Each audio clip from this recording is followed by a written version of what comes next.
ಯುದ್ಧ ಸಂದರ್ಭದಲ್ಲಿ ಸಾಮಾನ್ಯವಾಗಿ ಪ್ರಮುಖ ಪಾತ್ರವನ್ನ ವಹಿಸುವಂತದ್ದು ಆ ಒಂದು ಏರ್ ಕ್ರಾಫ್ಟ್ ನ ಪೈಲಟ್ ಆಗಿರ್ತಾರೆ. ಆದ್ರೆ ನಾವಿವತ್ತು ನಿಮ್ಗೆ ಏರೋ ಇಂಡಿಯಾ 2025 ಅಲ್ಲಿ ಪೈಲಟ್ ಇಲ್ಲದೆ ರನ್ ಆಗುವಂತಹ ಒಂದು ಜೆಟ್ ಅನ್ನ ತೋರಿಸ್ತಾ ಇದೀವಿ. ಅದು ಈ ಒಂದು ಏರೋ ಇಂಡಿಯಾ 2025 ನ ವಿಶೇಷ ಅಂತ ಹೇಳ್ಬೋದು.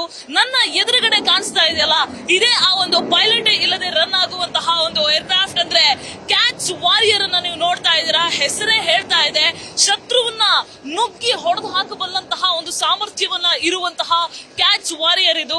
ಇದರ ವಿಶೇಷತೆ ಏನಪ್ಪಾ ಅಂತ ಹೇಳಿದ್ರೆ HAL ಇದನ್ನ ಡೆವಲಪ್ ಮಾಡಿರೋದು ಅನ್ನೋದು ಇದರ ವಿಶೇಷತೆ. ಅದ್ರ ಜೊತೆಗೆ 2 ಇಂಜಿನ್ ಅನ್ನ ಕೂಡ ಇದು HAL ಡೆವಲಪ್ ಮಾಡಿರುವಂತದ್ದು ಅನ್ನುವಂಥದ್ದಕ್ಕೆ ಇದು ಮತ್ತೊಂದು ಪ್ರಮುಖ ಪಾತ್ರವನ್ನ ವಹಿಸುತ್ತೆ.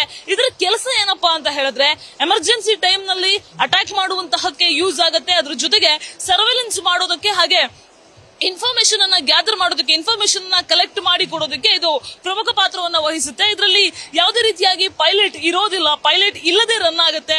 ಪೈಲಟ್ ಇಲ್ಲದೆ ಹೇಗ್ ರನ್ ಆಗುತ್ತೆ, ಇದೊಂದು ಕ್ಯೂರಿಯಾಸಿಟಿ ನಿಮಗಿದ್ರೆ, ಇದು ಅಂದ್ರೆ ಏರ್ಕ್ರಾಫ್ಟ್ ಹೋಗುವಂತಹ ಸಂದರ್ಭದಲ್ಲಿ ಮೊದಲನೇದಾಗಿ ಇದನ್ನ ಗ್ರೌಂಡ್ ಕಂಟ್ರೋಲ್ ಸ್ಟೇಷನ್ ಇಂದ ಕಂಟ್ರೋಲ್ ಮಾಡ್ತಾರೆ.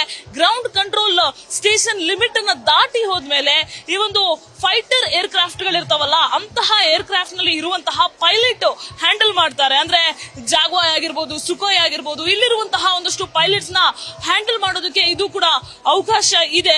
ಸೊ ಪ್ರಮುಖವಾಗಿ ಎಮರ್ಜೆನ್ಸಿ ಟೈಮ್ ನಲ್ಲಿ ಅಟ್ಯಾಕ್ ಮಾಡೋದಕ್ಕೆ ಇದು ಬಹಳ ಉಪಯುಕ್ತ ಆಗುತ್ತೆ. ಸುಮಾರು 300 ಕಿಲೋಮೀಟರ್ ವರೆಗೂ ಕೂಡ ಟ್ರಾವೆಲ್ ಮಾಡುತ್ತೆ. ವೆಪನ್ಸ್ ನ ಕ್ಯಾರಿ ಮಾಡೋದಕ್ಕಾಗ್ಲಿ, ಸ್ಟೆಲ್ತ್ ಬೋರ್ಡ್ ಅನ್ನ ಕ್ಯಾರಿ ಮಾಡೋದಕ್ಕಾಗ್ಲಿ, ಅದೆಲ್ಲದಕ್ಕೂ ಕೂಡ ಇದು ಯೂಸ್ ಆಗುತ್ತೆ. ಸೊ 2 ಇಂಜಿನ್ ಇರುತ್ತೆ, ಬಹಳ ಉಪಯುಕ್ತವಾಗಿರುವಂತದ್ದು. ಆತ್ಮನಿರ್ಭರ್ ಅನ್ನೋದಕ್ಕೆ ಇದು ಉತ್ತಮವಾದಂತಹ ಉದಾಹರಣೆ ಅಂತ ಹೇಳ್ಬೋದು. ಸೊ ಪೈಲಟ್ ಇಲ್ಲದೆ ರನ್ ಆಗುವಂತಹ ಈ ಒಂದು ಯುದ್ಧ ವಿಮಾನ ಬಹುತೇಕರ ಗಮನ ಸೆಳೀತಾ ಇರುವಂತದ್ದು ಸುಳ್ಳಲ್ಲ. ಕ್ಯಾಮರಾಮನ್ ಸಿದ್ದಪ್ಪಾಜಿ ಜೊತೆ ಪ್ರಗತಿ ಶೆಟ್ಟಿ, ನ್ಯೂಸ್ ಫಸ್ಟ್, ಬೆಂಗಳೂರು.